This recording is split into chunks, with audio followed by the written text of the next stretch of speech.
Alors, dans ce nouveau chapitre, nous allons voir la fonction somme. Alors, la fonction somme, c'est quoi? C'est uniquement l'addition.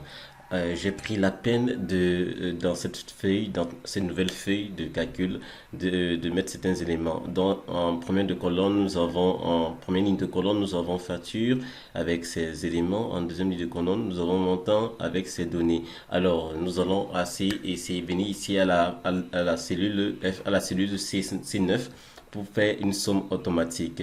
Alors, avant d'arriver à la somme automatique, j'aimerais vous montrer quelque chose pour vous montrer que l'assistant automatique, autant pour moi, de Excel calcule automatiquement toutes les données que nous souhaitons lorsque nous les sélectionnons. Par exemple, regardez, je sélectionne ici sur la barre d'état, la barre d'état feuille. Ici à notre droite, vous voyez ici, nous avons la moyenne, nous avons le nombre, et aussi nous avons la somme qui est de 760. Donc 760 qui sera la somme de tout ce bloc-ci. Et nous avons aussi la moyenne ici à ce niveau-ci.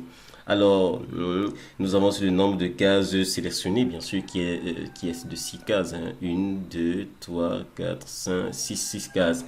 Alors, ici, nous nous positionnons sur la cellule C9. Nous venons sur l'onglet accueil. L'onglet accueil, nous partons à droite, nous partons toucher la somme automatique. Nous cliquons, nous développons la somme automatique.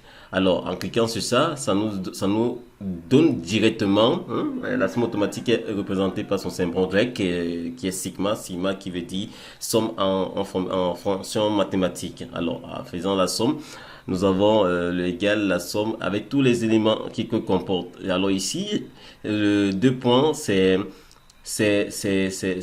deux points qui veut dire et. Donc, il faut pas, qui veut dire et, qui est l'addition. Il faut pas confondre avec le divisé de la le divisé de la division. Donc, si je prends ici à ce niveau, je prends notre clavier visuel.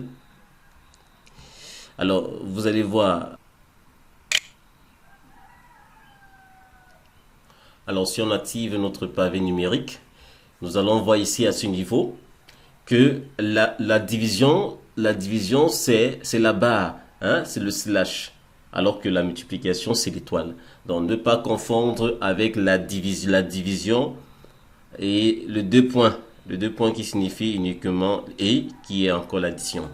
Alors, avec la touche entrée de notre clavier ou bien le V comme valider, nous validons et ça nous donne le 760 que nous avons trouvé ici à ce niveau lorsque nous avons essayé de grouper, de sélectionner toutes nos cases en question. Nous voyons que c'est le même 760. Bon, je voulais vous montrer ça pour vous faire comprendre que il y a un assistant déjà intelligent, un assistant virtuel, un assistant automatique qui peut guider à calculer ce dont ça prévoit déjà sur ce qu'on veut faire.